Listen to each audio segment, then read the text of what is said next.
Hey everybody, it's Chris Dortz, Festival Director of the Chattanooga Film Festival. Just wanted to take a moment to thank you all for coming out to check out our Kickstart Your Film panel. I love everyone at this table more than I can possibly describe to you. And we've chosen one of the, I don't know, maybe you might be my favorite, Amy. I love you. But no, I wanted Amy to moderate today. Amy's going to kind of take us through it all today. But first part of this, we're just going to kind of do a little bit of a talk. In the last half, we would like you guys to ask any questions you have, and we'll kind of open it up. And we'll all kind of stick around for a few minutes afterward, too, if you have any more. So anyway, thanks so much for coming. Thanks so much for being a part of this. And I will turn it over to Ms. Darling. Hello, everyone. Thank you for being here. And thank you to all these esteemed panelists. I guess we'll go through first and let you know who we are, and then we'll get a feel for who's in the audience and see kind of what you're here to learn and to hear and to ask. I'm Amy Darling. I don't know, I guess I get to call myself now the President and CEO of Media Darling because I have this film that's doing some crazy things as of last week. And so now I'm in the position where I've had to incorporate and go forward and do all of the legal and business framework around having a film and taking that film to market and dealing with distributors. I'm also a longtime film festival programmer. I've been doing that in Canada for probably a decade. I've done the gamut from a really unpopular feminist film festival to a really unpopular film festival that was on Super 8 and 16 mil only. Yeah, and now I do the Calgary Underground Film Festival, which presents a lot of Canadian, international, and North American premieres. Often you'll see a film that will go to Sundance, maybe South by Southwest, and then it comes to us. So we get to show some really great stuff. And if everyone could go ahead and tell the world about themselves, that'd be great. Sure. Hey guys, my name's Scott Maucere. I'm a lawyer. I'm the CEO of a company called Push to Start. Push to Start is lawyers for startups. We work specifically with startups, early growth companies, and quite often independent films in obtaining financing, doing the legal work, getting everything that you need to do protected, so your IP, your contracts, and often the most important part, making sure that your fundraising is done legally and correctly. And that's what we do. I'm an attorney here from Chattanooga. But we have offices across the country in Brooklyn, Atlanta, Austin, Columbus, Southern California. So that's me. Hello, I am Kristen Bell. I am not Veronica Mars, just to clear that up right now. I am the director of Fantastic Fest out of Austin, Texas. It's the largest genre film festival in the United States. And in addition to doing the festival, I'm also a large event producer for the Alamo Drafthouse Cinema. Cool. That's really all. I don't have a lot more to say right now, so pass it on. Hey. My name is Howard Berger. I'm an entirely independent filmmaker. Did a film called Original Sins in the mid-90s, which was also completely independent. We got some good cult traction, especially overseas. It got a little notoriety. And I just spent a decade self-financing, and when we can, we would go shoot in a film called The Life and the Death of Joe Meek, which opened this great festival last night. I think it was last night. No, yes, it was last night, right? Oh God, how it seems a million years ago. And I run Palme d'Or Films from Los Angeles, and we are starting a documentary which I'm pretty excited about. It's a adaptation of our blog, Destructible Man, which we found sort of a missing link in film language through the deconstructive analysis of films via the dummy deaths in a film which has a death scene with a special effects dummy replacing a human being. So that is what I'm working on, and really glad to be here. Great festival. Okay, my name is Rodney Perkins. I am the lead film programmer in Fantastic Fest. I work with Kristen. We go around the world doing various things, looking for movies, trying to do business, coming to events like this. I'm glad to be here. I am also the director of the Fantastic Market, which is a new genre co-production market with a focus on Latin America. That's in conjunction with Fantastic Fest. We're partnered with the largest film distributor and producer in Mexico, Canana. We also have worked with Robert Rodriguez, and we're kind of a bridge between, I guess, North American and South American genre films. So part of that mission is to bring genre films from Latin America to the US and try and connect those projects with sales agents, distributors, and producers in the US. I am also an attorney. Woo! Sorry, I got excited. It's legal. Yay, attorneys. Great. Focusing on, say, entertainment law, trademark, copyright, small business. I do some work with Draft House Films, which is kind of part of this large umbrella of the Alamo Draft House. Draft House Films, I think 4 or 5 films at this film festival are from that distributor, like The Congress, Borgman, Cheap Thrills, Mood Indigo. Yeah, a lot of Draft House films. So that's a good summation of what I do. Thanks. Hey, my name is Gray Watson. I work at Warner Brothers Pictures in worldwide marketing, where our primary job is to make sure that you go and see Warner Brothers movies. So anytime you see a trailer or you see an interview or anything that you hear about a film, it's our job to try to make sure you go buy the overpriced ticket and get the popcorn too. It's really marketing, and I hope we get to talk about this, is really important in filmmaking, and a lot of filmmakers, even at the large studio level, have a really difficult time understanding it because they're willing to spend $30 to $60 million, if not a lot more, to make a movie, and then when we turn around and say we're going to need to spend $30 to $80 million marketing this, there's a lot of questions like, well, why couldn't we have $30 to $60 million more to make the movie? Or, hey, we wanted to cast someone else, we wanted to do this other scene. And there's a weird fundamental breakdown that filmmakers have when it comes to marketing. They kind of view us as evil suits and the guys that are, you know, just trying to get people to see a product. And while some of that's true at times. Are you evil, Gray? Completely. I'm wearing a blazer. That's usually a good sign. Fair. But it's very, it's important that people see your film, and it takes a lot of money in today's market. And yeah, but I actually started at Warner Brothers in feature film development, and then went over to William Morris, which is a talent agency, and worked with in the motion picture lit department, which is writers and directors, representing writers and directors for film and TV, before I moved over to marketing.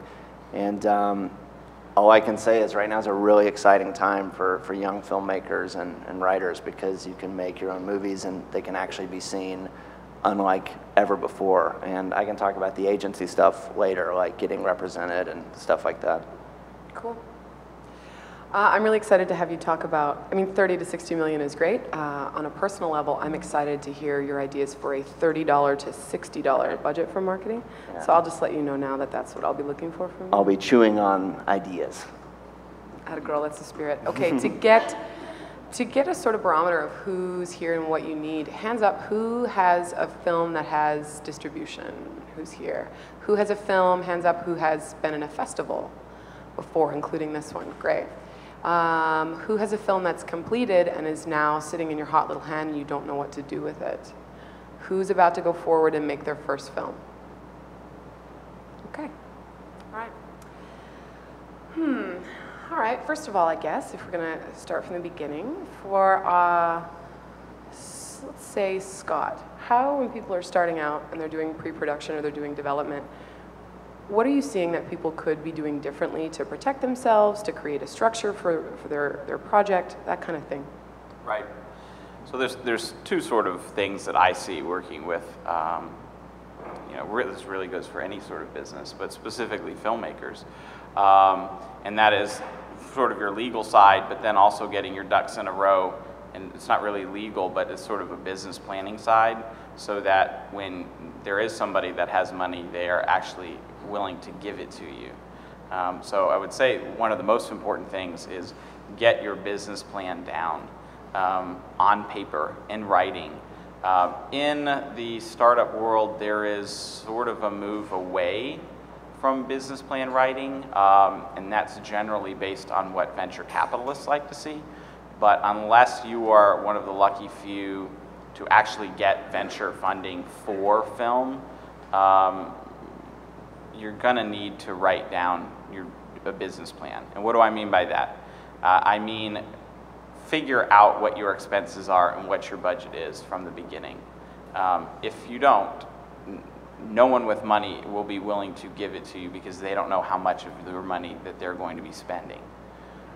So really write it down, and there are commercially available business plans for filmmakers that are very good. Some are very detailed. They have some that have been published of films that went on, independent films that went on to great success. And I would say really, really work hard on getting that business plan down. How much does it cost to do your legal work? That's a big question. You know, how much does a lawyer cost? You're gonna wanna write down that number. You're gonna have to talk to some lawyers and figure it out. It's not cheap. You're gonna have to figure out how much does it cost to shoot in Chattanooga or Calgary or LA. You're gonna need to know those things in advance, and you're gonna need to have real numbers before you can really expect to get any level of financing. From a legal side, you need to be protected. So we're dealing in a fairly high risk industry. When I say fairly high risk, I mean risk of litigation, risk of legal liabilities that you might incur. You don't want to be personally liable for those things, so you need to make sure that you form the right business entity, whether it's often an LLC or a limited partnership, depending on how your backers want it set up. Oftentimes, sometimes it's a more traditional corporation, and then you need to make sure that you have contracts in place. You need to make sure right from the beginning, when you're in pre-production, that guy that you sort of knocked around ideas with one summer when you guys were drinking too much, and you knocked around, does he have some sort of ownership rights in the story? And you need to put that on paper, what those rights are, and if not, you need to figure out how to make it clear that when you actually get to the market, that some distributor doesn't go, whoa, who owns the story here? And they back out. So these are things you need to set up at the beginning so that they don't come back and bite you at the end. Hey, Scott. Yes.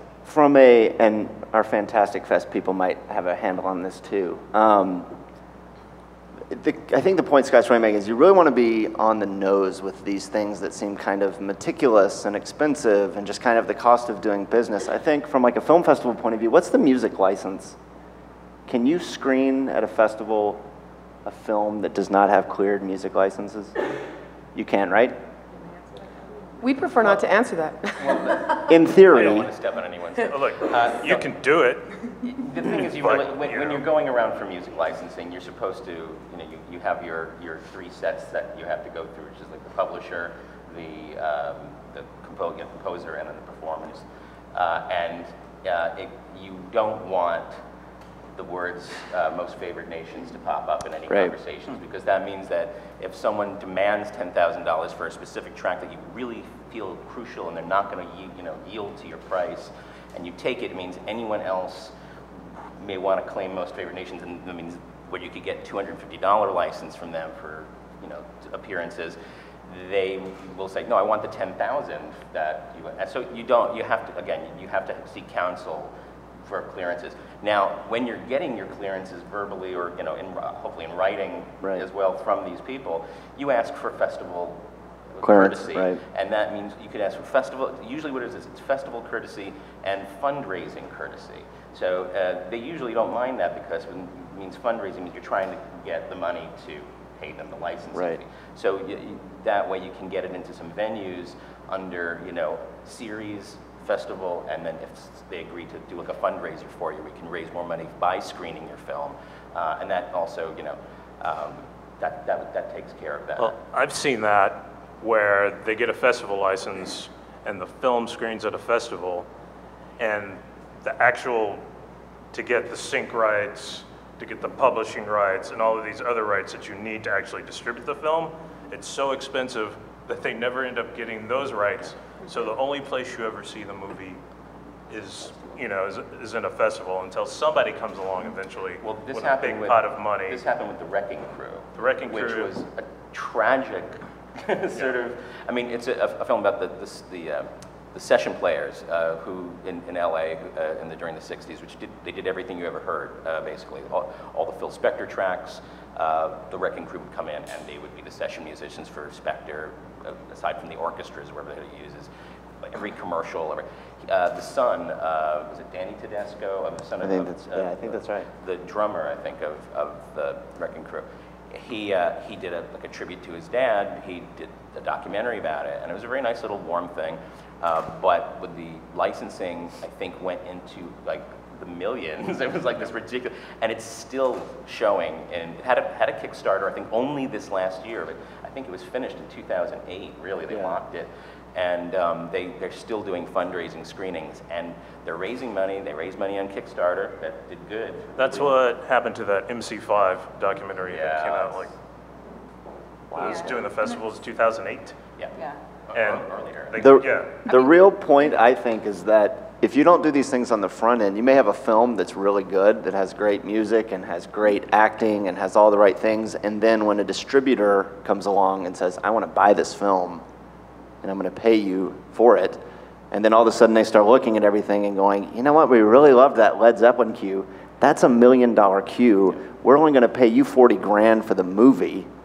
Why are we going to pay $1 million for this cue? And you have to think about all these things like Scott was saying. It's not just, you know, whose idea was. I mean, it gets down to, did everyone sign the paperwork? Is there a trail that we can follow, because no one's going to buy your film if they're not going to be liable for someone coming out of the woodwork. So it's one of those annoying things for people who don't understand like the legal point of it, but you really need to be protected on the front end. Yeah, or just use stuff that's public domain, and then you don't have to have licensing for it. And I mean, pretty much if it goes on screen, you have to have permission to put it there, unless it's public domain. And the way at the Draft House, like we curate our own pre-shows, and you know, we don't do any sort of advertisements on screen, so it's all old film clips and old stuff like that. And then we also create a montage of like upcoming events, and that has a soundtrack that goes behind it. Used to, we would we would just use any music because we were a little naive to those rules. And so now we've gone out and gotten licensing from all sorts of musicians. And the first place we went was local musicians, because Austin's got a great music scene. And those people are just thrilled to have their music on screen. So then you get them cheap. So like, exploit your local community a little bit. Save some dollars. Don't say exploit, say encourage. And yeah, support, encourage. Yes, yeah, exactly.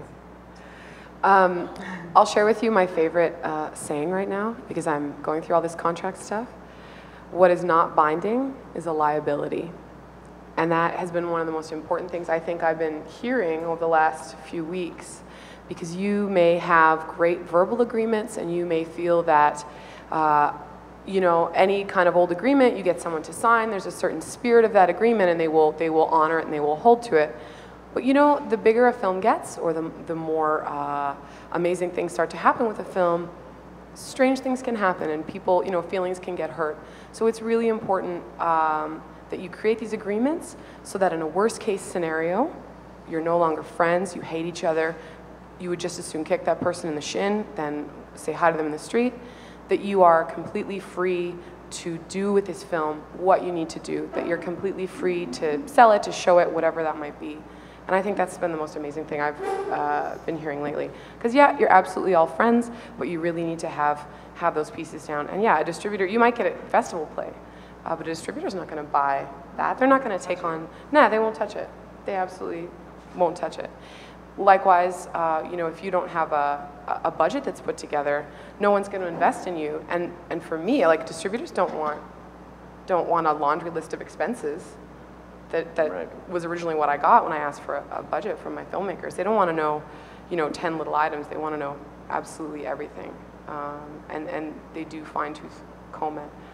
So that's pretty huge. Rodney, what else can people do in the development and in the pre-production stage to save themselves a lot of headache? I mean, there's actor agreements, right? Well, there's There's a million things. Yeah, you have to have the actors' contracts in place. Usually those are SAG contracts you're dealing with. Have deal memos for the crew.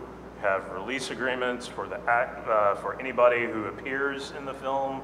Like, say you have a Nestle bottle in a scene that's essential to the scene. Just don't have a damn Nestle bottle in your scene. I mean, I think there's a whole line of paperwork that you want to have in place when you have a film production going. This is why it's great for every great filmmaker to have a great producing partner. Because it's a lot of this kind of stuff that can be very tedious, and I know a lot of directors are like, paperwork, I mean, it's down to, if there's anything more shady than startup, like business planning, it's filmmaking business planning. And but you love that, Gray. oh, I love it, Yeah. because it's creative. It's just, you get the juices going and you just can't stop. But it's literally, I mean, it is so important that this is all taken care of if you truly want to be. And now if you're shooting just a short film, that you're just trying to experiment, that's fine. But if you're really trying to push on a festival, you really need all these things set up. Yeah, like if you're shooting here, I'm sure you have city departments that you need to work with to get permits. You need to have that in place.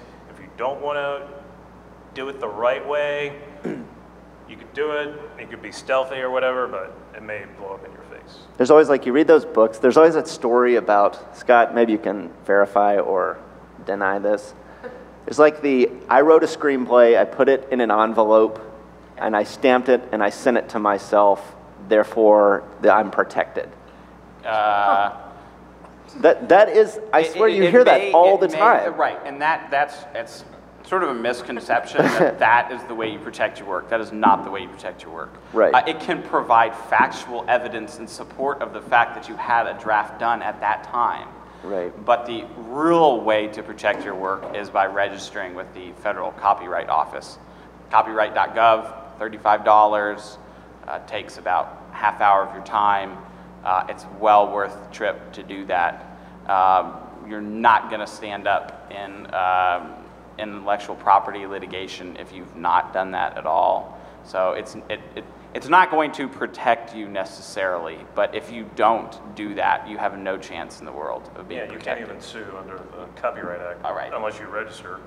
So it's no-brainer, register every draft that you do, I would say. Put down your name in the list of other people who are the co-owners of that draft or have that work. There's something, guys, called raise your hands if you're familiar with a for-hire clause. Anybody? One hand. For-hire clause is where you use somebody for work, and maybe it's writing, maybe it's photography, but it's a clause you would put in a memo or an agreement with somebody that protects your ownership and the work they are doing for you.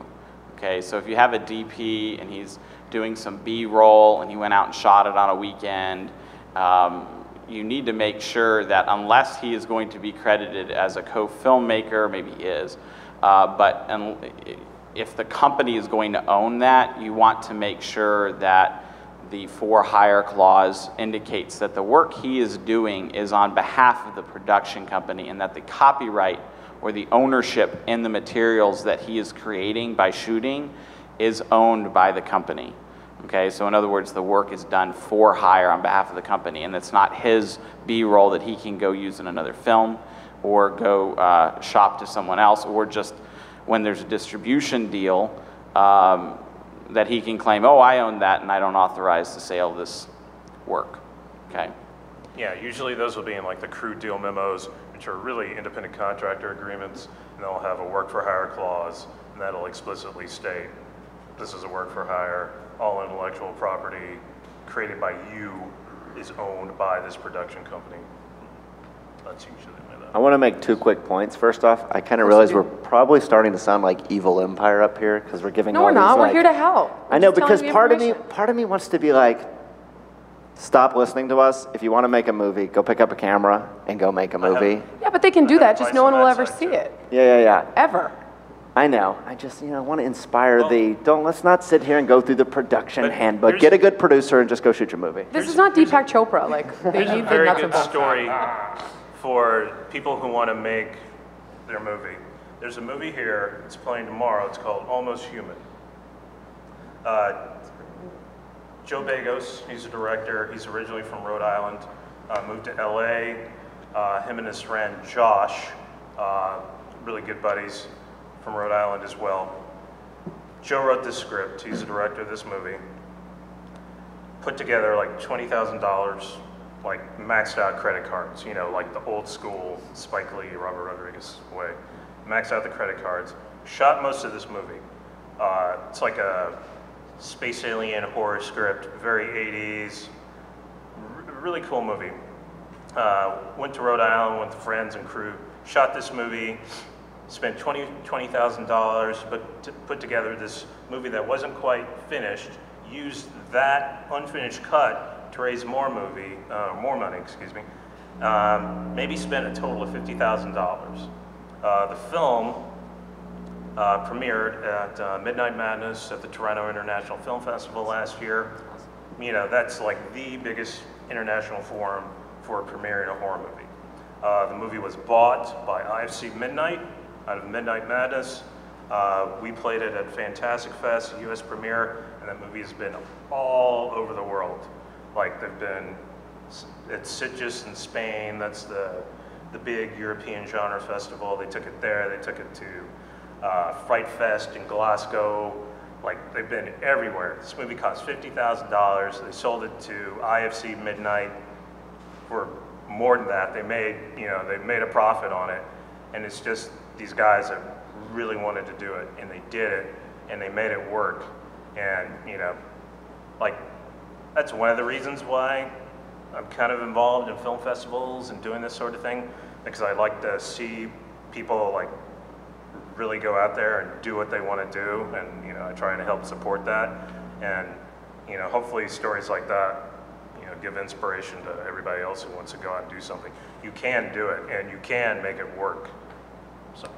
And just sort of to synthesize both of what they're saying, though, it sounds Here comes the like lawyer. we're being the killjoys by telling you that, no, filmmaking is more about paperwork than it is about going out and shooting your film. But it's both. So like Blair Witch, okay, so that has the appearance of literally being shot totally off the cuff. It was shot really cheaply. But if you look at the actual metrics behind what they were doing, there was such a level of preparation. These guys weren't stupid college students that went out and had fun. Like there was meticulous planning, down to the confidentiality stuff that they did. I've seen their budget. Like they had a really, really well thought out budget that was done and for their business plan. I mean, it was primarily a financial deal almost before it was an artistic expression. So you guys are artistic and you're creative, and we're not trying to put a damper on what you're doing, but what we're saying, in order to make your artistic expression one that turns into a financial return for you, that the world is less interested in your artistic expression and more interested in the way that things were done to make sure that they're done correctly. And hire someone aggressive like Scott, because even if you do sign certain paperwork, you can, it's always good to argue two sides, and if it goes to court, sometimes you never know how it's It's not always good to gonna argue, go. Gray. It's not always good to argue. I'm just saying, if I signed an agreement, and then I started getting, a little nervous that I'd signed it, I would call someone like Scott, even though I'd signed it, to make sure he's representing my interests. So that's all I'm saying. To that end, what if, let's say, for our lawyers on the panel, what if you, and we'll get to other stuff, but this is the stuff you can't afford to ask right now, so we'll just spend some time here. Truly speaking, there are these templates that are available online. For someone who really can't afford it, how much can they truly, truly get away with doing on their own? Don't do it. Okay. Like This is my if point. you do it, have a lawyer at least look at it. But just don't pull a contract offline, off the internet, fill in the blanks and give it to somebody and expect that to be a strong contract for you and even for the person you're giving it to. It's like, I wouldn't do it. I wouldn't do it. Yeah. Yeah, I agree. For example, you see your LLCs from LegalZoom. You can go on and file them, and it really files it. Is that going to protect you if you're sued personally? LegalZoom won't tell you it's not about filing the LLC that provides protection. It's about creating that corporate entity and following through on a daily basis and keeping that corporate entity or that LLC alive and reporting and record keeping. That's what creates this legal shield between you and the creditors or the people that you're in disputes with. Not filing and getting a certificate from the state. It's not going to necessarily do anything for you. So, you know, you get what you pay for, and you hear that 100 times, you know, every year when you go to these sorts of things. But it really is a difference between, you know, actually having a piece of paper that makes you feel good and actually having the wisdom and experience from attorneys that are there to help you guide through and know why you are signing the things you're doing and making the right decisions about which contract to use and what goes in them. Because they could give you a company agreement, and then you could have like an LLC with 3 members, and then there's a falling out with one of the members, and like if you didn't have a lawyer who looked at that agreement and talked you through like the situation, like what happens if we have a falling out, and you have this generic template contract, like that's useless to you. It could cause more trouble than not having a contract at all. I mean. And you can imagine the producer that you agreed that signed all of your agreements when your film sells for $100,000, $200,000, $400,000, and all of a sudden you've got this money, and the producer who may have signed an agreement is now going, well, wait a minute, this doesn't seem right. I'm going to hire a lawyer to deconstruct whatever I signed, which is why I'm saying you should hire someone like Scott to protect what has been agreed to. But I mean, and one thing that I've learned just kind of like in my experiences, it's really kind of hard from a personal level, you don't get it, but once you're working, especially like in corporate America, you'll definitely see it. Lawsuits are the most common thing I've probably gotten used to at my company, just watching how many times we get sued. It's nonstop. It is, and I feel like any large business, whether it's film or anything, there is a constant flow of lawsuits. My first subpoena was actually one of the most exciting moments of my life. Really? Yeah, true. Was it? I felt like, yeah, I'm in this now. Was it like that nerve-wracking thing, and now you're cool with it, or what were you just like, oh, I mean, God? on an anecdotal note, not to believe the point, I was just concerned about the public delivery of the subpoena, but you can just cruise on into the office and they'll just serve it to you. Like, they don't need to actually serve you during dinner. Right. So that was a good key learning. We do. We serve you during dinner. Dress up like waiters. It's Canada. It's Canada. I don't know what I thought. Yeah. Sorry. Scott, Sorry. Sorry. Scott. Actually, it kind of was. Yeah. Scott, do you try to serve people like they do in the movies? It's always so violent in the movies, you know? It's like a guy gets out of his car and it's just like, oh, you've been served. Yeah. Yeah, it doesn't usually happen like that. We have had occasion. I've served people in the middle of the night because we couldn't track them down. I don't do any of that personally. Just get the sheriff to do it. No, because it won't be done. Yeah. You go 4 weeks, they won't have done anything. Yeah. Wow. I would totally do that job. It seems fun. Gray would do that job. I would do that job. I know Gray would do that job. I guess I'd like to talk a little bit about fundraising, because a lot of people are feeling like Kickstarter is like a really easy way to make some cash. Howard, have you done a Kickstarter? We have done a Kickstarter, and actually, I mean, there's 2 camps with the Kickstarter thing. There's the camp that I don't think that's true. I don't think anyone thinks it's an easy way to get cash. The Kickstarter people that I know a lot of them, they were actually putting it off as long as possible because they really were trying every other way to sort of get investors or things like that. That's one camp. They like me, we were working on the Joe Meek doc, and it was like a hobby. It really wasn't something that we said, we're going to start filming this movie, it's going to be done by May, and we'll have a cut done. We'd like to think that, but we had jobs, and I had a family that was like successfully dying on me, and I had to take care of them, and so it blossomed out. Plus then we started you know, because of these gaps, we go, well, should we go for Jimmy Page? And we go, okay, well, since we have like 6 months, so we're just going to work on the cut and do that. And, you know, years go by, we suddenly get Jimmy Page. 8 years down the road, the film's not finished. Sure, we'll put him in the movie. We, at a certain point, had no more cash. And we wanted to keep the film totally in our control and trying to, so we didn't have to be beholden to someone to compromise what we were trying to do once we figured out what the story was going to be.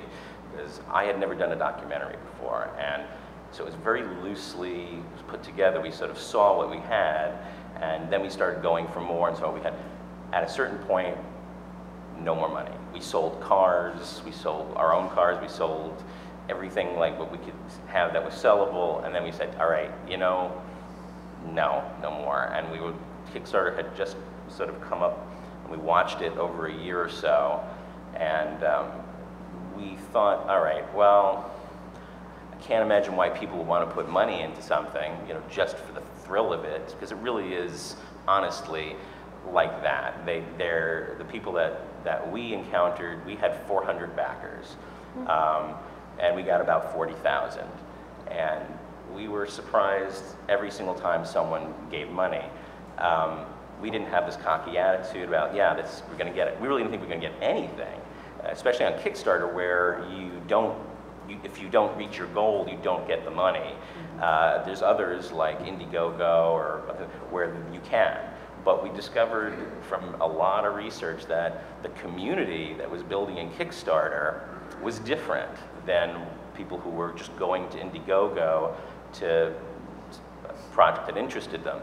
Kickstarter, I found to be the most uncynical business platform for financing I'd ever encountered, because, no joke, we had 400 backers, 400 plus emails weekly from our backers with the most emotional stories and identification with what we were doing. Because on my Kickstarter, I would, you know, you post updates so that your backers know what you're doing. And I would really explain to them, you know, why it took this long, you know, that we're not inept, or just didn't think it was going to be something that it was turning into. And I was giving a lot of them sort of personal, really emotional, because the letters we were getting back were equally as emotional. These people that we had giving money, they really, really wanted, a lot of them didn't want the perks. We offered perks. And we had people giving, you know, $5,000, you know, $2,500, and they refused. They didn't want to use up, burden us further. They wanted to actually give because they're just interested in seeing us get this thing done, or they were so fascinated with the storyline. The other camp that I know is the camp that believes that it is highway robbery to go on Kickstarter and demand funding from people who don't have a stake in the film's ultimate financial, you know, release. And that I don't understand truly, because the way we were doing it, you know, we weren't Spike Lee, or we weren't, you know, Paul Schrader. We were really building the mythology of our subject all over again. So people would have to know about him before they saw the movie, and then feel compelled enough about their concern for us as filmmakers putting the time into this in our personal lives, because it wasn't a film that we wanted to get done for, you know, some big commercial success. We were just really interested in getting the story done. And we really, it wasn't a matter of, you know, that we were gonna, you know, steal this money from people and live off of it or whatever. I'm sure there might be some people, I know there's a couple of fraud cases that were exposed in Kickstarter, but it's a community like Facebook now. And they've integrated with Facebook. And what it really turns out to be, ultimately, is Facebook, only when you like something, you actually give cash. Yeah. And it is a very, very strong, you know, emotional community that's built up with this. And I think a lot of what people's preconceptions on the other camp, but, you know, it's, you know, I think they haven't done it. I mean, and also they don't like the idea of like big celebrities coming in. To me, when a big celebrity comes in and does a Kickstarter, it pretty much shows me that that celebrity may not have as much power to just pull money out of his pocket as you'd like to think he does. But you know, I found it a really, really you build your fan base really, and you build your brand through it. And I think it was fantastic what I got out of it. Well, It really is, but very sincere. I think Howard's description is kind of the pure Kickstarter. Like, I've seen Kickstarter used in a lot of different ways, not just like the big, like you have Zach Braff or Spike Lee or somebody, you know, it's usually presented as that kind of dichotomy, like the pure Kickstarter and like, oh, maybe they could have done this themselves, why are they taking people's money? But I've seen it like people working, like where Hollywood agencies are working with small projects and they're working with those companies in tandem, and it's not obvious, but they're representing these films, and these films are on Kickstarter raising money. Well, that I think is where people should start demanding from Kickstarter or these platforms some transparency or something. Exactly, and that keeps the community pure. It keeps it, again, from my experience, thoroughly uncynical, and it also benefits the people who actually, you know, have that. I mean, basically, if you're doing the way I see it, because again, I'm purely independent. What I was doing was I was offering, you know, a DVD or whatever. And look, if you're going to go and these people are going to buy your product, it's a bad word, your project, anyway, what's wrong with the word product? I'm kidding. You can have your products, my friend. I have my project. You have a my film. My pride and my project. I love your PR, I'm my PR. Okay? Project. The thing is, you know, Amazon, you pre-order stuff. So why not pre-order something you're also emotionally involved with, since you're not offering, you know, and you're not doing it for any other reason. And I'm not really talking, we got some incredibly painful stories that made people want to be involved in our movie. I mean, and that was really great. I had a confession on on one of the updates, which suddenly a huge surge in awareness of, you know, people actually giving a lot of money to us, was I admitted that, you know, basically I had seen my mother die of cancer through a good portion of the decade we were making the film, and it would derail me from actually being in the movie. But the problem was that my mother was actually living vicariously, because she was limited in where she could go, through what, you know, where we were going with the movie and who we were talking to, and that would be her, you know, get her out of her little prison, basically. And I wrote this, and the thing was, the last day she was alive, I had, again, taken a long time off just to sort of be her caregiver. My father had contracted Alzheimer's at the same time. So there was really like this nightmare that was going on in my house, and poor Susan was at the other coast, just, you know, doing her best to try and keep this project going, a little bit of the editing and everything. And the last day that she was alive, before going into an active death, they say, resisting coma, she made me show her the documentary at that time twice. So it became a very, very personal project for me, regardless of my initial interest in it. And I wrote about this on the Kickstarter, because we were getting, like, why are you doing this movie? Why are you still doing it after so long? Why don't you let it go? And I told him, I said, look, you know, this is a very painful personal document for me, and I want to see it finished. And it was incredible. The people would write in immediately. I mean, I'm looking at hundreds of letters. It's not like 2 or 3 people identified. Every story that they ever had about their family, so this was really like an incredible sharing thing that was going on. And we were getting, at the same time from these people, a lot of money. And it was heartbreaking. And you knew that when you got the cash, you really felt like, I'm ultimately completely committed to this movie, because now I have not a fan base, I have like an extended family now sort of working, and you can do that. I think that's what when you're, you know, if you have a project that isn't immediately mainstream and your budget is low, you can get that, and it's a great feeling to suddenly have people who genuinely now consider you family, because they've heard your point of view, you can articulate it, and now they're working with you to try and, we had a guy in Norway, a British expatriate, and he was married a Norwegian woman. He's an animator and a director, he's a great guy, and he rallied every single person he knew in this like enclave in Norway who were, you know, video, you know, businesses and technology businesses. He got them. We got like a good third of our cash from this guy's constant rallying and explaining and introducing them to us through the Kickstarter. And the more you reveal for your project, the more you would get back. And every single one of these people keeps in touch with us, like So weekly. what I'm hearing from Howard is a few things. One, primarily, is please translate your Kickstarter campaign into Norwegian.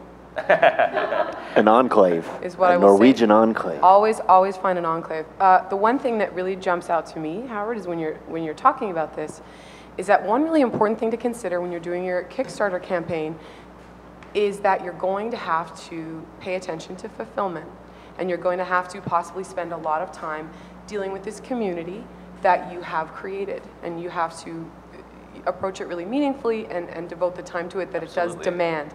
And this will take time away from what you're doing. And I don't think that ends once you get the funding. Like if you use it as it's intended, you get all the money you need to make your film, but you've also used your existing network to create your core audience for your film. They want to see it through to the end just as much as you do. And you need them And to it has a trickle effect. tell people about it. And within the industry, not just for the film, but like, so then the film gets picked up by the Chattanooga Film Festival. And now one of your audience members that lives in Norway or wherever is like, you know what, I'm gonna buy a badge. I'm gonna go to the festival because I wanna see this And it's movie already on happened, big you're screen. exactly right. And so now, you know, the festival benefits from it and they get a new audience member. So it just kind of keeps going and going and going. But if you get that funding and then you never give them an update, like you've lost that audience. Actively the lost festivals them. don't get the audience. So just everyone kind of loses in the end. Like your Yeah. film will never get the exposure that you want because you abandon the people that supported you along the way. Well, and then that's the really horrible attitude. You do hear it a couple of It times. happens all the time. And it's like they, They're like, or "Thanks." somebody said, "Oh, See I ya. loved your Kickstarter. What a great Kickstarter!" You know, and they ultimately use like, you know, that could be a really good scam. Like it just at a conversational use of the word scam, and I go, "What do you mean?" I said, "Well, that'll be the end of Kickstarter then, because you think that's not transparent. You think they can't see through that." And we had people who were accusing us of doing the same thing. We did have a guy, and I wrote a very, very detailed, long letter publicly on. Of as course an you update. did. And I said that you are, you know, obviously someone who doesn't really want to participate in this particular endeavor. You Yeah. don't trust it, and if you don't trust it, you have no right or reason to waste people's time, money, and unless Yeah. you have, you know. And that's a situation that as a filmmaker you don't want to be. You don't want to be in this situation where you're having to all of a sudden do crisis management around a project that ultimately is your vision and something you're really excited about making. But there's also a lot of people who are using Kickstarter because they think that I've seen it, I've seen someone do this and they fake it. And that's, again, I'm going to make I the don't- movie. I've been busy. Hey, Howard. I don't advise doing those sort of Hey, things. Howard, how much did you guys spend setting up, like just doing the Kickstarter thing? Oh my God. Well, you know, you have nothing initially. It was, but you know, we offered perks, and we wanted to offer like we have the merchandise. Merchandise is available at the Carmike theater. Majestic. So if you do want to help Aisle fundraising, 9. we continue. It is available. T-shirts, blacklight posters, and posters of the film. So we had those things. And they hate the marketing people. We had our perks, and we, you know, and people were we even had like I went to like I think PMI Audio. They had the Joe Meek line. Yeah. You know, the compressors and things, and they gave us like a bunch of great gear, you know, great compressors. It was $1,000 compressors, and to do it how we wanted to do it, and we had a lot of. So that's a perfect example. I mean, there was no money outlay initially. I mean, you have Amazon, and with Kickstarter, you have Amazon and you have Kickstarter. They take about 10% collectively together off the top of whatever you make. Already you're going like, okay, we made 40 grand, we need like 90 grand. Right. Okay, then you have your perks. Okay, then you have to manufacture and mail them. So off that remaining whatever, 32 grand or whatever, then you have to take away possibly another 8 grand. So you're not really then, you're ready to do another Kickstarter before you have to go and do a festival, which is what we're into now. We have to still fundraise and hope that you can do it again. It's not always going to work. Right. So there's no real cash outlay initially. You can hopefully work it into your campaign so that you can have money that you didn't think you were going to get, and maybe that doesn't always work. See, I found that like I consider Kickstarter marketing because one, I think the most important thing is setting a realistic Kickstarter goal, really knowing how much you really need versus how much you can reasonably raise. And what your bandwidth is. Like how big of a voice do you already have? How Right. big of a network do you have? Like if you have a very small network of people that, you know, would help you with this kind of thing and you're asking for $100,000, like, is that really realistic? You're like, well, I've got 14 Facebook friends. Like, does that Right, yeah. Well, it's like one of my friends just raised No, 30. I had to call on, like we had screened the work in progress of this thing years ago at like Sheffield, Rain Dance, Cambridge. We screened it at a few, North by Northeast in Toronto. We showed it at a few places. It's not the movie that it is now. It's very, very different. But we screened it, and when we knew we were doing the Kickstarter, I contacted everybody I knew who I'd either met at those festivals or had asked us to screen, and they came through, especially when IndieWire, we started getting nominated for like Project of the Week and then Project of the Month and we had thousands of people like tweeting, and we devised the thing where we picked 4 different time locations across the world, and we asked like 10 people in each of those places on a certain time, out of a 24-hour time thing, could you keep tweeting for us? Don't tweet the same thing.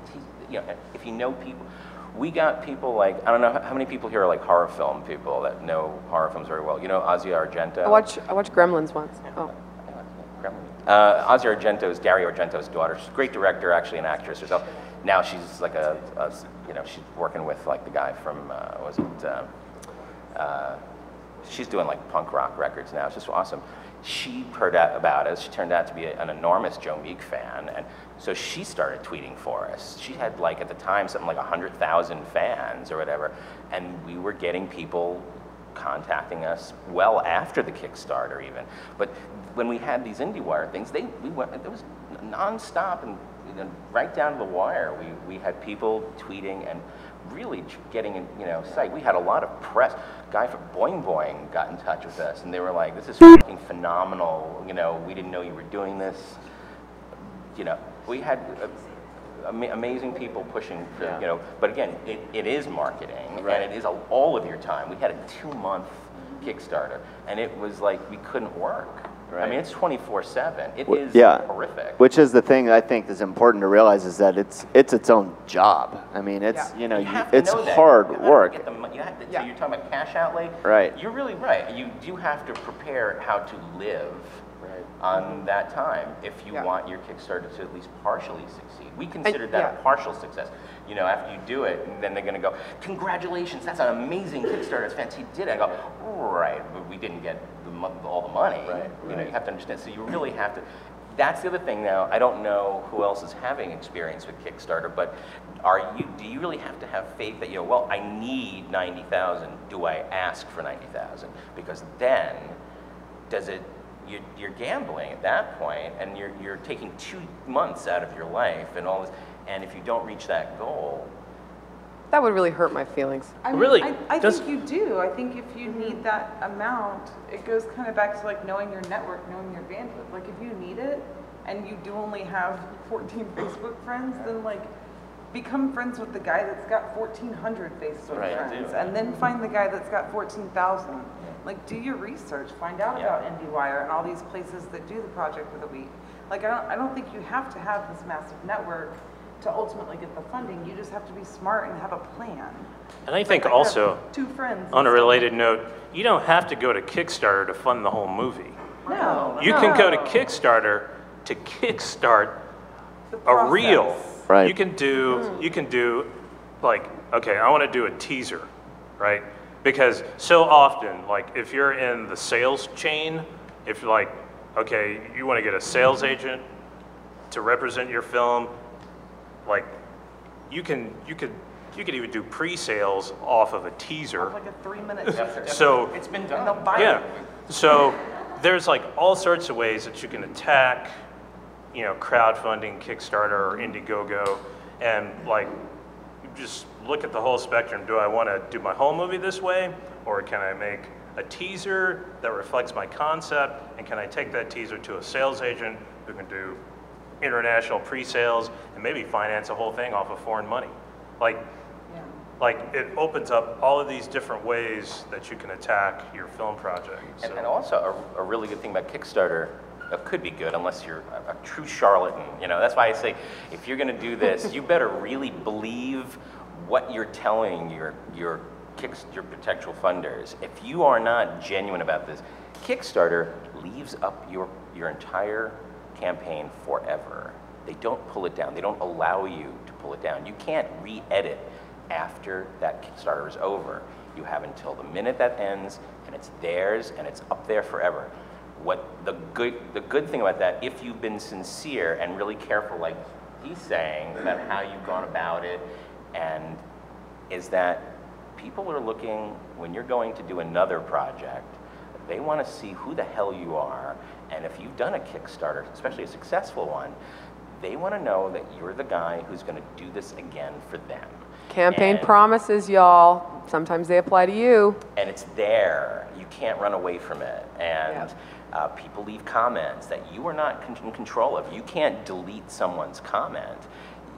And so you have to really represent yourself in your project as, like, I guess the word is transparent, as transparently and as emotionally, as honestly as possible, because that's who you're selling to your next investor, if you actually have an investor the next time, or another Kickstarter. Like, that's what we did before we did Kickstarter. We raked through hundreds of campaigns to see exactly what was mentioned, which was, how are they leaving updates? Why aren't they leaving updates? What's going on? Like, I'm not part of this campaign, but what's going, where is it? What's going on with it? I like the hall monitor attitude here. This is good. It's called research. It's called research. I've heard of it. So we've demystified Kickstarter a little bit. I'm really interested, Gray, in attacking something that is your area of expertise. Don't make that face. I just said you had expertise. Yeah, I'm challenging your statement. You're wearing a blazer. It's fine. I'm challenging the statement. I'm gonna jump on that Scott, one, too. Scott, can you please challenge that statement for me? We can pull someone from the back row to come and replace you on the panel, Gray, if you feel more comfortable. But I just think we're really okay. So let's talk about agency concepts here. Yeah. Because I have no clue about that, and it's really interesting to me now that I'm in these really strange meetings now, that actually a good agent will really drive your project forward for you. What the hell? No one told me that. So I'd like to hear a little bit about having that be a really strategic part of someone's career. It seems like a really lofty goal. So I'm interested in kind of the mechanics about that, how reasonable that hope is, that someone would be able to have representation, and how do they go about that? Getting an agent is, without a doubt, the most important thing you could do for your career. It's almost like having a lawyer if you're going to sue someone. You really want a good lawyer to handle you. The problem is there are a lot of bad agencies out there that prey on smaller filmmakers or new filmmakers trying to get into the world. A buddy of mine, even in the acting, it's amazing the exploitation that goes on in just acting, like in the Atlanta area or the Nashville area. These agents they do cattle calls, they pick up a lot of people, they sell a whole book to a company or a production that's casting someone.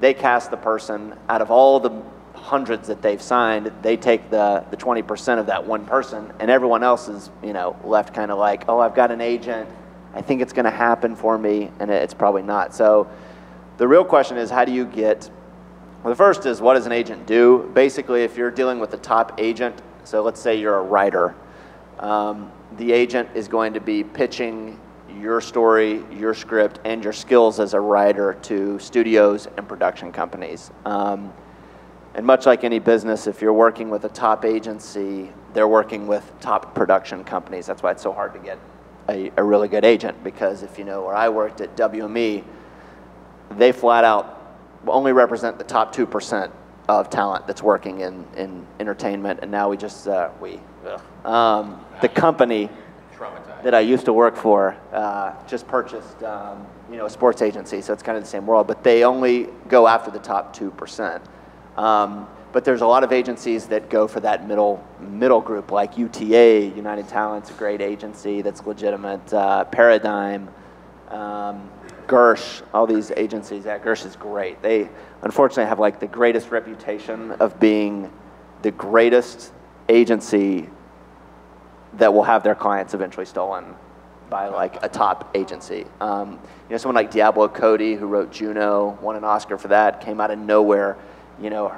She started at Gersh, now she's at WME. She's actually a really great person. So the Broadway Danny Rose of yeah, and no, it really is. It's a really tough business. But basically, you want to be in contact, which is why some of these top fests like Fantastic Fest and Sundance, of course, the top festivals there's all sorts of agents looking for new talent and new film, because they really want to find that Juno at a festival and then go back to Fox Searchlight and say, hey, this writer wrote this film. Not only should you guys buy it, but let's try to get her writing that other movie you guys are working on. What's the other thing happening? What else do you have guys going on? She has a certain voice. She has a certain tone. So, but kind of the more important part of all that is, if you look at the people who are getting signed by top agencies, there's a certain level of quality, or the content has a really compelling message. Something like Joe Meek, I think, not to discredit Howard's amazing marketing skills, but the story of Joe Meek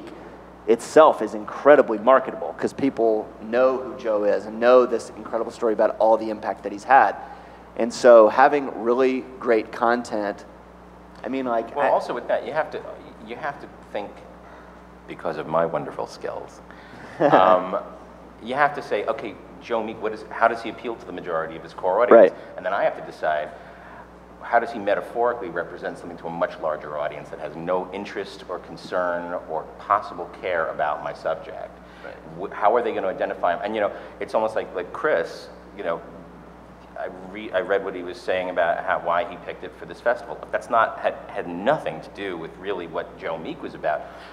But people see in Joe Meek something that represents something beyond the tragedy of his own personal decisions or whatever happened to him. It has to be something that applies to someone who has no interest in your subject, an everyman person. So you do have to see, is that called outside of the box thinking? You have to do that. You have to completely understand really who else this can appeal to in a number of ways, where you can extend that and make it significant to people beyond an anorak or something. And what someone like Scott will tell you is that a really important thing is to make your business plan, which will help you clarify who sort of your audience is and who is going to care about it, and how you speak to those people, and how you position your film, and what value does this have. And you've really got to take all that into consideration before you do Kickstarter, because you're going to need to budget them into your Kickstarter if you're planning to take it to the end. If you're taking that particular Kickstarter, if that's all the money you're going to get,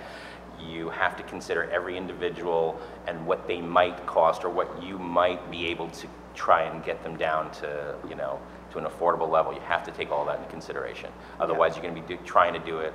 We have to do it a second time. I don't know what the interest level would be for donation. It might have to just be, approaching new people, and that's an exhausting, horrifying thought. So how would someone like Howard physically get an agent at this point, or how does a brand new filmmaker? What are the actual mechanics? Honestly, when someone sent me an email, I'd freak out. The best way right now is film festivals. It's if you have a film that's getting shown that people are talking about, and that is consistently bringing out audiences and meets a certain level of quality and a certain story of content that people want to buy, that is actually the best way. Especially Chattanooga Film Festival, amazing first year festival, but is not drawing the William Morris crowd yet. or the CAA crowd or the Gersh crowd yet, but some are like Fantastic Fest, or some are like Slam Dance is a great example. Like, there's a certain tone that these agents are going for. So that's the first way. The second way, this all started happening when I started there. First off, agents are always looking for new talent. Like, you don't need to think of it, it's very exclusive because there's a lot of people that are making films, but they're looking for someone who's doing something awesome. Because if they find that short film and go, holy shit, I've never seen anything like this, or this guy, there was a great, you guys know who Gareth Edwards is? He's currently directing Godzilla for Warner's, and he made a movie called Monsters. I'm sure you guys saw it. Yeah, was that? Yeah. Basically, it was either like $5,000 or $10,000. Well, it was more than that. Well, once the other company came in and financed him, but this guy like literally made a movie for such an unbelievably low price. Yeah, he made by himself with like desktop computer, even a laptop, Adobe After Effects. He made an entire movie, this movie called Monsters, and it had, like, it was this kind of very interesting sci-fi drama, but he did all the visual effects himself. And there were these amazing visual effects, like 50, 100 visual effect shots in it for like $100,000. And he got the Godzilla movie exclusively because of that. Because he was able to do that all himself, get that into a film festival and show it.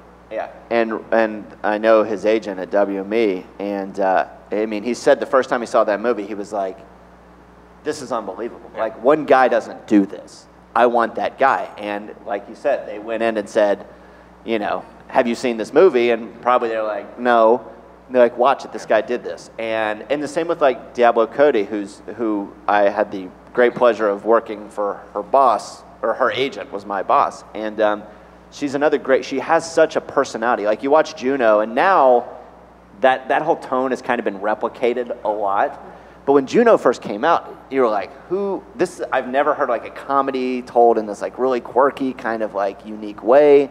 And that's her voice. So when another studio is looking for a certain kind of tone or a certain kind of voice, or her agent can call a studio and say, hey, you know, this voice is now available, and it's a unique, distinct voice. So if you have unique content and you're making great stuff, and it's good and people are seeing it, agents are going to find you and talk to you about it. And the one thing I did want to say is that when I first started at WME, they just started a digital department whose whole job was to go through YouTube and go through all the online channels to find like the 13-year-old who's doing After Effects and is doing amazing like lightsaber battles and stuff, and then saying, okay, how do we like get this guy into doing something really great? There's another good story. You know, the Evil Dead remake that came out last year, was it? Yeah.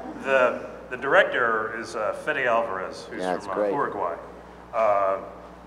There's like a lot of cool, talented filmmakers in Uruguay, but Fede and his, I guess, small group made a 3-minute YouTube short. Yeah. That went viral.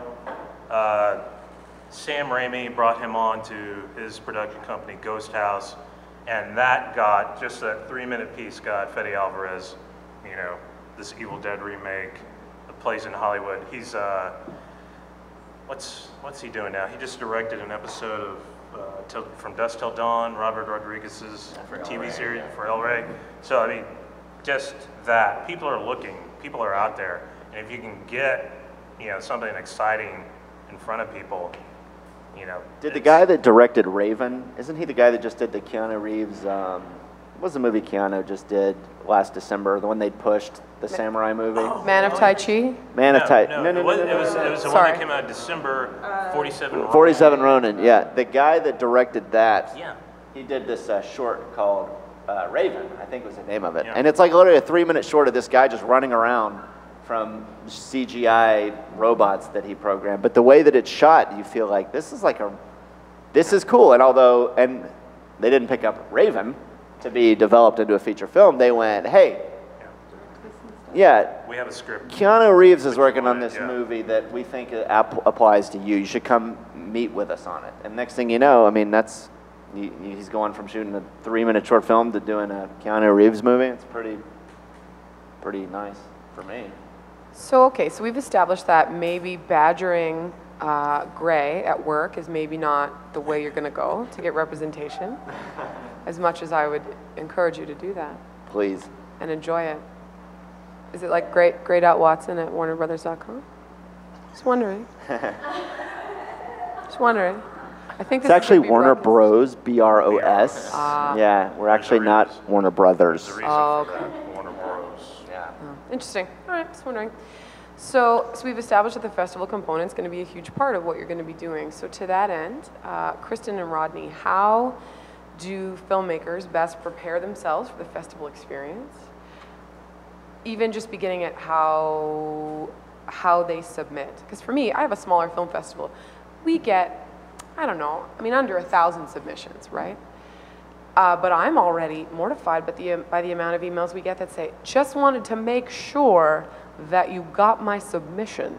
And then, like as if the internet somehow mysteriously loses these things. And then we get a lot of emails that say, just wanted to know, have you seen the film?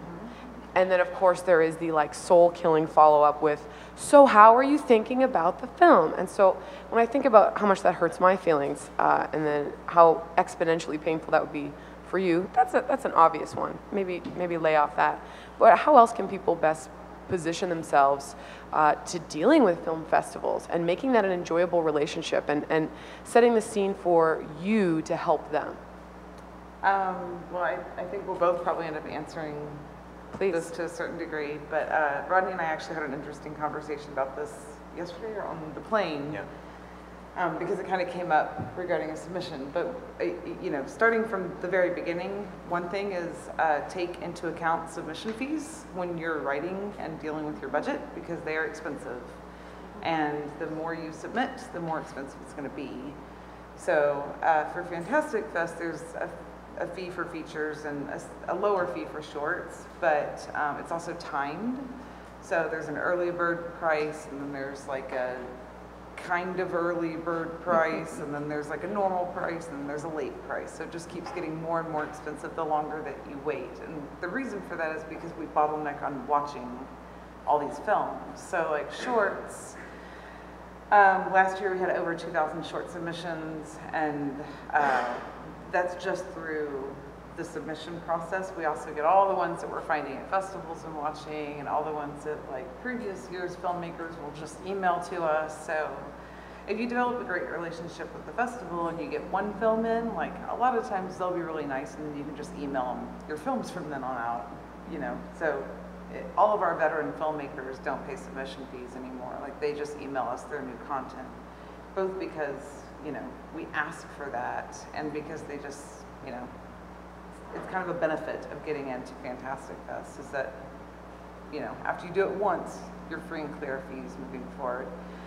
So budgeting that and really looking into like how much they cost per festival. And the other part, which was what Rodney and I were talking about, is really knowing what type of festival your film would work at. So I don't know if y'all are familiar with Without a Box, it's one of the main festival submission softwares. And basically the way it works is you go and put all your film information in there, and then you just sit there and click boxes for every festival you want it to go to that uses Without a Box. And then it says your total bill is X amount of dollars, and it divvies that money up to all the festivals, and your film just gets submitted to all these festivals. Filmmakers get excited at the idea of like, oh, I can submit it to 40 festivals right now. Yeah, it's going to cost you probably like $1,200, but you're going to give it to 40 different festivals. Well, you have a horror short. Out of those 40 festivals, I bet only 4 of them actually play horror shorts. So like, do your research, know your audience, know the festival and kind of their history of booking and what content they take, and where your film would kind of work best. And if it were me, I would probably start with those and just kind of see what you get back. However, there's the counter argument that it's like, just throw it out there everywhere. You never know who's going to take it, Well, I don't think we've never shown Joe Meek at a festival that hadn't invited us. So, and I kind of. Oh, excuse you. We've never went through the submission process. Yeah. But I was going to say, for someone like this, you know, in my situation where we weren't thinking about it. That's not the reason why we made the movie. We weren't thinking about it, honestly, but we realized that this is how you get word out, especially when the film is not quite finished. But people invite it. We took it, like, again, it's what your project's about. It's what you feel you're about. We made a website, which was joemeek.com, and I put in it every possible mythology, even about us, that we had used in the Kickstarter, that we had talked about in the festivals, whatever, and we had put across the board as large a canvas of why we find this guy fascinating and important, links to every single reference to him, how to get the books on him. I invited the authors of those books to contribute testimony as to why they got interested in writing this book about Joe Meek, and where there are other people, great writers like Tim Lucas, who I found had just done a 30 years put into trying to write a book about an Italian film director, Mario Bava. So he heard about the Joe Meek story, and he said inspiring him to do the Bava book.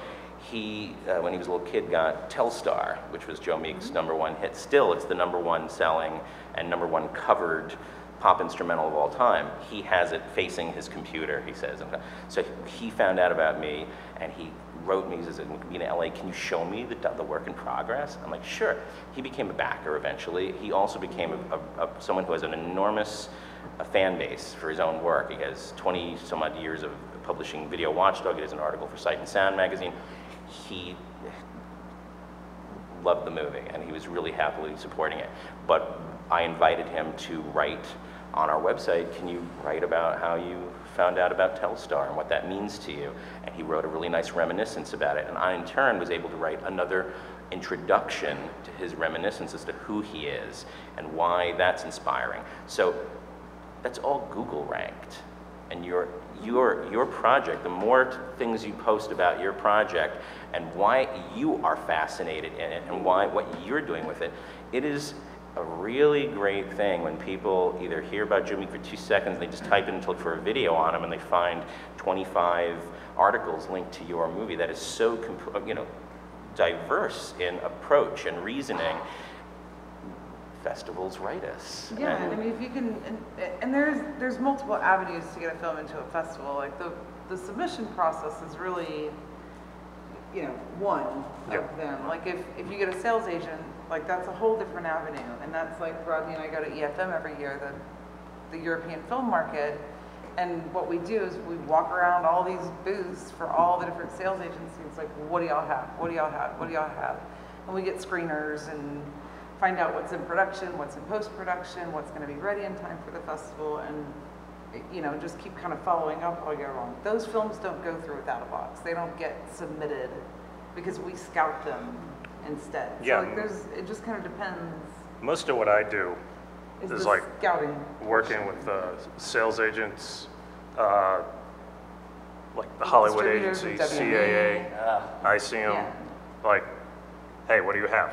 Yeah. Because they'll have stuff Magnolia. that nobody knows about, and like they're sitting on it and they're waiting to figure out how to get that out to the public. Right.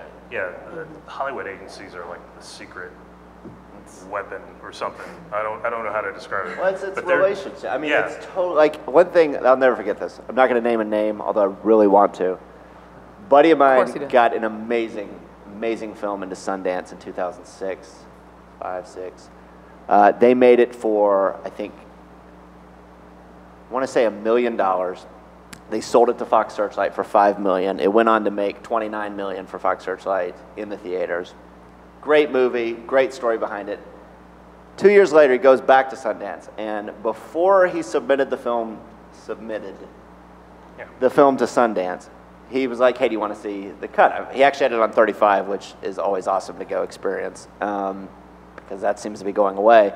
So we went to watch this movie, and at the end of it, I was like, this is the worst. From where you've been, this is a fall from the mountain. I wasn't that harsh, but I was sitting in my brain. I was like, this really just does not live up to the first movie they did. It was so phenomenal. And then he comes like, I got into Sundance. Of course. And I was like, well, I'm going, and I had just started working in the industry. I was like, how did this film get into Sundance? And he's like, well, you know, after our first movie, you know, I've stayed in touch with him. You know, like I didn't even go, you know, I just called him and said, hey, you know, it'd be really great if, you know, you could find me like I know this isn't a Friday night movie, but if there's a Saturday afternoon slot, yada, yada, yada. Sold the rights to the movie, made a profit on it, and I'm sitting here going, okay, wait a minute. And which is kind of what the agencies will do too. That's one of the things that isn't obvious about film festivals is like, where are all those movies coming from? Right. Right. If you look at the big, you look at like Sundance, South by, Cannes, Toronto, Venice, all these film festivals, and you see, like, you know, if you're outside of the film business, you're like, wow, where'd all these movies come from? And even if you're making movies, it's like, how did they get all these movies? Well, it's a sales agent, it's a CAA, it's a WME. They're directly going to these film festivals and like looking to position, you know, looking for the festival that will launch this movie. And it's like you're saying, it's all about these relationships. And look at this. And to the filmmakers. Yeah. I mean, we stay in contact with pretty much every feature filmmaker for sure, and a lot of the short filmmakers, but if a feature filmmaker that's been to Fantastic Fest, like, it's almost like a regular cycle. Like, they'll either email us or we'll email them and be like, hey, what are you doing? Like, what do you have going on? And then they'll discover first-time filmmakers and be like, oh, I met this person and they're doing this thing and it's awesome. Like, I'm gonna tell them to send you a copy. And so just kind of like daisy chains. So even if they have no sales agent, it's just like keeping that relationship alive. And then you're not even having to deal with Hollywood to get them, because you just get them straight from the source. And then maybe they'll get super lucky and get a sales agent out of the festival or get distribution out of the festival. So, but that's why like Fantastic Fest like is so awesome. Is like if you go to Sundance, it's all star power now. I mean, it is, you know, Robert Redford, and you know, you're going to see movies with Scarlett Johansson. You're going to see movies. I mean, it's like big names. It's totally, to me, it's a very Hollywood experience now. Well, to be fair though, they did play a Canadian film about a transgendered folk singer going across the Canadian prairies this year. Which one is that? My Prairie Home made me cry. No, it wasn't mine. We showed it. We showed it in Calgary, but yeah. I mean, my tax dollars paid for it, so yeah, in that sense, it is mine. Like, I went to Cannes a few years ago, and I was like, this is a big budget ordeal. This is, you know, they're not addressing and giving a lot of. But you know, it's weird. Like, if you go to South by Southwest, I was at South by Southwest, and I was in the line for a movie. I think it was a midnight movie. I was just sitting there with this friend, and then I'm sitting in the line, and like, oh, it's a guy from Paramount. He's in the line in front of me. I see this guy from CAA on the street. I say, hey, how you doing? I see this other guy from Radius, you know, TWZ. Hey, how you doing? And it's like, just standing out in the street. It's almost like if you put yourself out there and like you start meeting people and you just like put yourself in situations, certain situations where there's just people, it's just like running into people in the street. yeah, like these are people's actual jobs. Like all these people have crazy, amazing jobs and are going to be a great resource for you in some way or can unlock some really great developments for your career. But ultimately, they're people filling jobs. Yeah. And I think what's really important to remember, and I find this really interesting as an outsider about the American system. I mean, we go through our own little pitches, but really I do grant applications. That's one of the things that I do. And so I deal with people from government. This whole pitch thing is not exactly a Canadian thing. And I see a lot of American directors that I work with who really have bought into this strange idea of pitching and schmoozing. And that's part of this system. I understand that. But I think if you go down that road and you even use the word schmooze, I really think like you schmooze, you lose, because you're buying into this weird. I'm still making those T-shirts. I'll cut you in. I'll cut you in because we talked about it last night.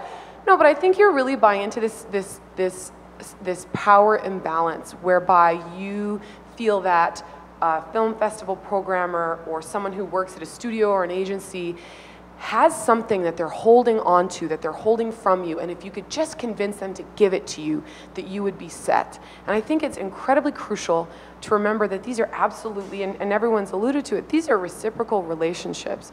When Grace says that agents are at festivals and they're looking for talent, these people can't make their own content. They want your content.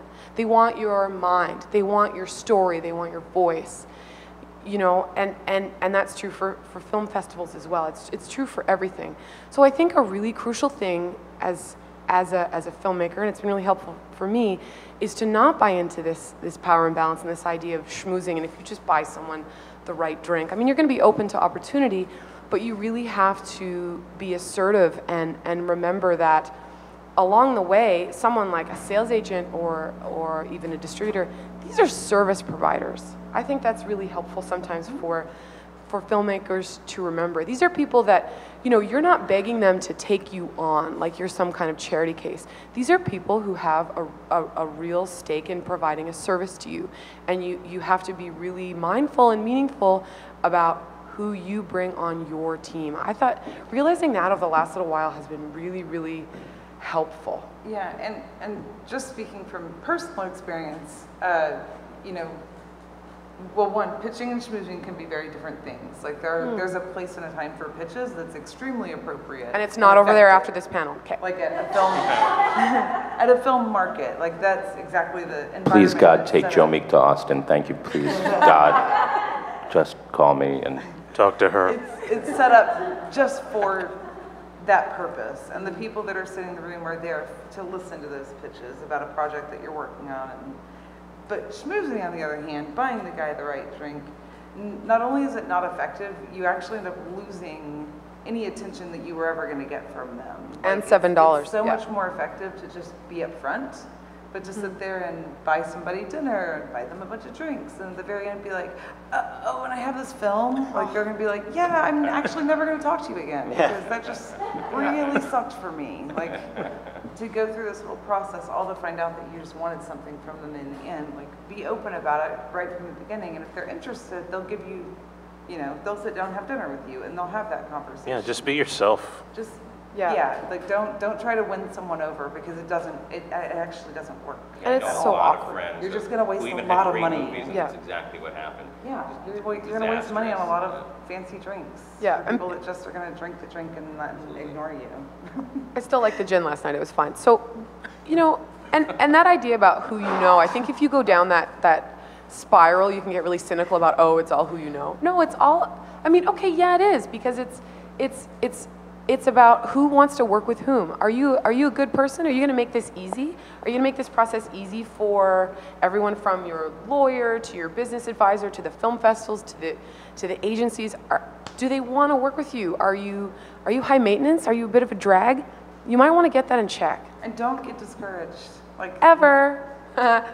There. You know, that was from our repeat filmmakers. Like we'll have a filmmaker that we've played 3 or 4 of their films, and then they'll send one, and we'll be like, yeah, we're not going to play it. But then they'll just call us back next year and be like, okay, so I just made a different one, so we play this one? And they just kind of keep going and going and going, and they don't even stop to be like, well, why not this one? It's just like, it's just not for us this time.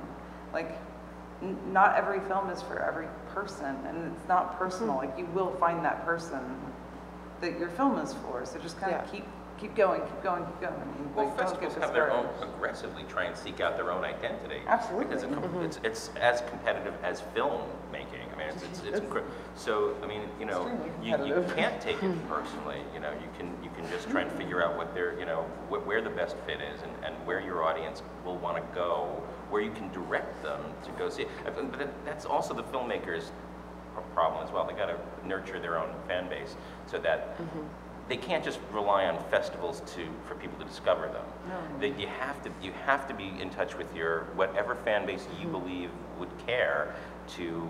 And festivals see that and they like it. So you already have all these people that are saying great things. Maybe we should watch it. See, we were invited to screen in Edit in Barcelona in October, and we went, obviously. And from that, we suddenly started hearing from people we'd never heard of before. We didn't even realize it was a demographic from Chile, from Venezuela, from Argentina, from other parts of Spain even.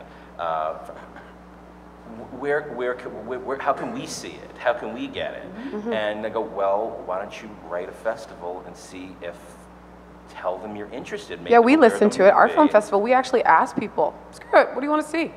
Like, you know, we're open. We have that relationship with our audience. How else is it going to happen? A lot of these people, you're very, very busy with submissions. They're very busy trying to sculpt take chances and figure out how the festival's voice is going to continue being stronger each year. Yeah. And if people recommend stuff, that's how they find out about the stuff that is not in their periphery, you know, and it's... And all the festivals, like, I mean, a lot of us talk to each other. Oh, we talk. So, if, like, so be good, because we talk. We're right after Toronto, so like there comes this point where like Toronto, we have a call with them and they kind of tell us all the films that, you know, they're booking and all the films that they almost booked but didn't, just in case like it's not on our radar. So like we all kind of share content. Also, that brings up another point, is that there's this worldwide film community.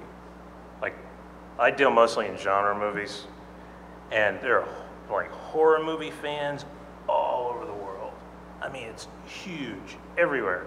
Like, I was in Buenos Aires in December, and like there were people from all the major horror movie festivals at this, you know, big Latin American film market, like Colombia, Brazil, like everywhere. And if you're thinking, well, I want to make, you know, this movie, you know, it's like at the point where you can start to think like internationally. Like if you're making a horror movie, like, can I get this overseas? You know, can I get this in these different countries? It's really, the world is, you know, not your playground, but your canvas. Like, yeah, there's people everywhere. And like I was talking about, sales agents, all these international sales agents, they're always looking for horror movies. In Europe, all these European territories, South America, Asia, like, it's a big world, and there's all these chances and opportunities out there that weren't there just a few years ago, like even 5 or 6 years ago. So like, if you open up your perspective, you know, you'll see a lot of opportunities that didn't exist. And with internet and, you know, quick emails and quick ways to communicate with people, there's a lot of new opportunities out there, I think. That was a refreshing way to sort of end before we take it open to questions. I like how we started really like in a hard way, and then Rodney just kind of like... Gently. Yeah, that was gentle. It was gentle. Who's got some questions? I know we've gone over, yeah, please, go. A lot of what you talked about today is like cost stuff, like how much things cost. And I think that's something that we all independent filmmakers reckon with eventually, that you're just going to have to dish out money for your machines. You got to hire a writer, got to hire a talent, things like that. But like, I'm sure all romantic filmmakers, myself, I'm chasing that dream of being an advertising professional and making commercials. And you know, from the get-go, when we take on new clients, we talk about revenue and costs, and we're talking about revenue as much as we talk about costs. And there seems to be this weird allergy to that in the film world. I kind of got laughed out of an office with a venture capitalist saying, yeah, I dealt with filmmakers before. You write these business plans where there are 30 pages of how much of my money you can spend, and then there's like 3 paragraphs of how I'm getting it back. How do you all estimate revenue? Where does that come into the equation for what you're doing? I mean, I know there's always a Vegas story or something like that, but that seems to me to be like the elephant one. You know, ultimately, it's how many people are going to buy tickets. That's what somebody down the road... It's more than that. It's more than that. So I think that that's a great question, and the answer is that there really is no good way to project revenue. I disagree. Yeah. Dear investor. I would, yeah. So when an investor's looking at it, at best, it's going to be an educated guess. So, you know, you can look at comparables from similar films, but ultimately everything is its own set of circumstances. It's going to have different distribution channels, and it's very difficult at the beginning when you're looking at a VC. Most VCs know that, though.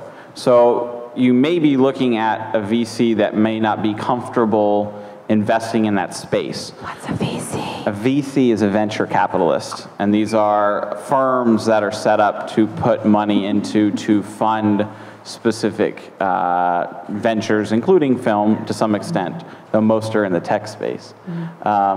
And so, but I would suggest that you try a VC who might be a little bit more comfortable in speaking the language of film, and he would understand that the revenue projections you've made, what they're based on. And so a lot of times what the investor wants to see is not so much what those actual numbers are, because they're certainly going to be different. It's what those numbers are based on. They can take those benchmarks and make their own estimations. Well, for what it's worth, he's absolutely right. I mean, I didn't give a shit how much money he's going to make. I just wanted his money so that I can make. Right. They don't care about how much they give you so much as they care about how much you're getting back. And, you know, in advertising, we're dealing with brands and advertising and stuff like that. All valuation is based on, you know, revenue and, you know, 1 through 5 projections and things like that. And I was just curious sort of where that came into the equation, you know, for, I mean, especially with Draft House, you know, being a label, you know, and an ownership, sort of where that comes into. Because it's the hardest conversation that I have. I won't speak for Draft House Films at all, because those guys run a separate shop. But I will tell you, when, like, say you've got your horror movie, right? And I've got X amount of dollars to make this horror movie, right? I've got, I don't know, $250,000. Okay, you're looking at, you know, like, say, even at the production start, what state am I filming in? Can I get tax rebates? Huge. Can I get tax credits? Like in Louisiana, where they, you know, that's like a huge hub of film production now. They're giving out insane tax incentives, tax rebates. Okay, how much of that covers my budget, right? Can I cover X amount of my budget through foreign sales, right? Can I do pre-sales on this? Okay, maybe my budget's covered at some point through this very deliberate, you know, strategy of like tax credits, pre-sales, or other ways. And then, okay, how much, like if I can sell this, what's the minimum guarantee that I can get from a sales agent? You know, I think there's very deliberate ways you can approach making a certain type of movie. Like you're not gonna go into like an indie drama and like do that, but if you make it like a horror movie or a genre movie or something where there's an identifiable market and you can kind of see who's buying, like IFC, Magnolia, you can like look at all these distributors who are actively out there buying. You could come up with a pretty good business model, and it may be like, I don't know, not cool that you're approaching, you know, this movie in such a deliberate way. But too bad. I guess I understood your question to be different. Like to me, a lot of that stuff is not a revenue stream. It's offsetting your costs. Like those are two different things. It's like almost how do you get like, to there's that out of point the where you red. break even, and then there's like now it's at the box office. Like how can I predict how it's actually going to perform? And that's where I do feel like you're actually right a little bit. Like it's hard because every distributor distributes films differently. Like is it day and date? Is it going to be online? Is it going to be on iTunes? Is it going to get a full theatrical run? Like you don't know what they're going to do. All you can predict is the IFC sales, the Magnolia sales. Like But then look online, find out how like much they're paying say you for have movies. initial investors at that production stage, then you like just through a sale you may be able to come back and show them money. Well, like IFC does have a distribution model, and it's very kind of cookie cutter for all their titles. So like if you feel like your film goes to someone like IFC, well, it's pretty easy to find out how much they're paying for films. So now you know what your selling rate is, and then you know like here's how they distribute all their films. So you can kind of just do the math from there. Yeah, like you could look at like Variety, lots of research, but you can Variety figure it or out. Deadline. Yeah. Like look at Sundance. You know, every year, like all the reporters are out at Sundance and they're looking at numbers. Yeah, and like same with, what did this sell with for? any of those What did that like sell Focus for? is And always they going to go, like, yeah. they're going to do a limited release for about 2 weeks in New York, LA, and Chicago, and then after that they'll open wide. And like, and most of those films have long legs and they make a lot of money, and you know, but you can learn all that as you go. But I think, you know, the core of it's like offsetting your budget and getting that sell. Like, how much can I sell this film to any of these distributors for? If you get that far, like, you've gotten way further than a lot of people are going to try to go. I mean, also don't forget, I mean, there is Kickstarter. Where you do not have to worry about a lot of that, but you still have to have everything else in place that you're talking about. As if you were going for an investor, you still have to do it for yourself, and also to convince, you know, to show people that you're responsible to the project, that they are emotionally, you know, putting their own cash in without a sense of, it's only just sort of the honor of doing it is how a lot of them think. Also, there is another thing, very much like how you guys set up this festival. I've been asked to do 2 other projects based on just people finding out about the Joe Meek film through the festivals, and two other documentaries, and both of which are fairly, could be, because I was approached, fairly emotionally close to it. So I could say, okay, if I could have this much more control of what you want to set up for me, can I do it the way I know how to process it with the same level of personal feeling that I did with this one? Then I can guarantee at least you'd get my involvement, and maybe some of the people who trusted me for Joe Meek would trust me again. Another way of doing it is, like they do with this festival, there are countries that in Europe and that actually And right next door. will put money, not expecting return, but they want that. If you look at the end of like the act of killing, there's a lot of countries who put money into that movie, not expecting, and I know this, not expecting a return, but getting the notoriety, the prestige of being part of that film community. That's a Draft House Films title, by the way. It is. And I would never have seen it without Draft House. God bless you. Investors are very, like this, I'm not from personal wealth, so it's interesting meeting with VCs and investors that, one thing that I found very interesting, I met with a few people for a project I was kind of working on the side with, and we tried to put together reasonable numbers. Like, oh, we expect you'll make 20% back. I met with a guy who comes from enormous wealth, didn't earn it at all, but understands how money works. And he gave me the most insightful thing I'd ever thought about, which he was like, listen, I know film, same with any venture capitalist firm, anything that they're investing in, they know their risk of losing their money is much greater per project than making it. And so this guy told me straight up, he was like, I want to see what this thing could do if it clicks. And I don't expect that to be a 20% return. I expect that to be like a 10,000% return. You know, and it's very interesting to someone like me who doesn't understand money that way. You know, I'm getting my 0.04% return in my Chase savings account, you know. So for me, I'm like 7%. 7%, that's great money, but for guys that are investing in, you know, what I was told is like, I expect 1 out of 10 things I invest my money in to hit, which It's like dating, right? It's just like dating. What Grace said was exactly apropos, okay? And I think it also, well, thanks, I appreciate everything Miller said, but, you know, this is our first film festival. There's no film market in Chattanooga. Right. You know, exactly. We can't go to the film market every year and go and try and pick up scripts, you know. But there is this, you know, clearly a community of filmmakers, Chris Dorches and things like that want to do things here. But the conversation is a little bit different because there isn't an understanding inherently of what a film investment is that you find in Austin and LA and New York or something like that.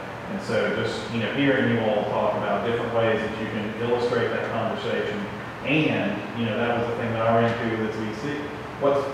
Where it all started is that nobody's really funding films in Chattanooga, but they would fart $100,000 for an app that recommends how you tie your shoes before you go walking. Right. And I'm like, well, that would be kind of a nice bit of money to get into. So how do we, and it's about these massive 10,000% returns. Yes. And it's like, well, that exists, you know, over our film only side of things. There are these big stories, you know. Well, And for you then, I mean, isn't one idea, I apologize, Rodney, isn't one idea then, if what your investor base understands is apps, then for you to improve their comfort level, to contextualize it for them, have some sort of transmedia app, have some component they understand to sort of help them feel comfortable. like we were talking about Blair Witch earlier. Everybody understands that. That didn't cost a lot of money. It's funny, I get the guy that he was like, so it's like a horror film, and I was like, no, and the analogy he made is he said, if you're gonna make a horror film, I want it to do what Blair Witch did. What was that number? Of course. And then you go, well, but then if that's what you're asking for, what I'm telling you is if we have a Blair Witch, this is what you're going to hit. But, you know, someone with a moral compass like myself from time to time kind of goes... With a what? This just But like the best you can do is say... I know, but that's, I mean... The best you can do is say, look at all these other movies that are out there right now. Right. And like, if I made a movie like this, I may be able to do this, right? And like, that's like a reasonable, unquestioned, you know, not a dubious way to do it. Right. That's tough. But it's not easy. It's tough. It's tough out there, and it's tough here because we have one more question. We've talked a lot today. Does anyone have a really good ending question? You do? No, short question. A very, very short question. Yes. Yeah, I was wondering, Yeah. what's Thank you, good night. What's like, you're talking about how different festivals have different identities, things like that. What's a good way to figure out, like, is there any kind of like good website to just Google is an incredible website that will help you. Or like IndieWire is a pretty good site to get a sense of like what are all the like they cover all the big festivals, but they cover a lot of the regional ones. And the regional film festivals are just as important in the bigger scheme of things as the big ones, because like where does the talent start? It starts in a city, in a town, in an area. So the regional film festivals are often the ones that have this talent, and these you know, it's almost like a farm system or something where everybody like eventually gets Little farm team. Yeah, gets up, you know, throughout the bigger circuit. So IndieWire is a good source. IndieWire and like Variety.com. Filmmaker Magazine is good. Like you kind of start to, if you read those for about a year, you start to figure out, okay, these are where everybody is going, from Fantastic Fest to like Toronto's huge now, South by Southwest, You should definitely start reading like the lists of like Box Office Mojo. Deadline.com. I mean, that's the first place I would say is learn what's out there and learn what's making money, and then see, you know, take it from there. Start contacting filmmakers and find out, you know, what kind of deals and how they went about the deals. That's what we were doing that too for a project and we went to, it was Box Office Mojo first, and people really want to talk about their projects, including the people that made a lot of money on them. Got them distributed. And do your research on who's in your town. Like, let's be honest, I live in the middle of Canada, in a town a lot of people have not heard of. So I'm doing some crazy stuff that I never thought. Like, one of my films right now has like a $1 million budget. I'm like a nerd sitting here in a $19 cardigan. So this happens. Like, this isn't a mystery, right? Like, you just have to understand who's around you and who wants to work with you and what they bring to it. And so, you know, here you are, you're at the inaugural Chattanooga Film Festival. This is a great start, and like-minded people will continue to develop around it. So I think getting stuck in some trap whereby you have to move to Los Angeles and pick up trash on a set for 2 years is a real drag. And I think it's really giving away your power. Yeah, so, it's not necessary. No, like, please. Use Google. Like, I mean, just dig. The Google is good. Dig. Like, find a small indie film that you like a lot, and like look at its history. Like, what festival did it play at? Is your film like that film? Like, and then just start. I mean, you can trail a film all the way back to like its beginning if you just dig enough. So like that's another kind of backwards way of going about it. It's like, well, I really like this one. My movie's just like it. So like, did it ever play a festival? What festival? How do they get in? And just like keep. I mean, it's all on the internet, man. It's all there. Yeah, level playing field, you guys. Make a pot of coffee. And just... That's true. Cool.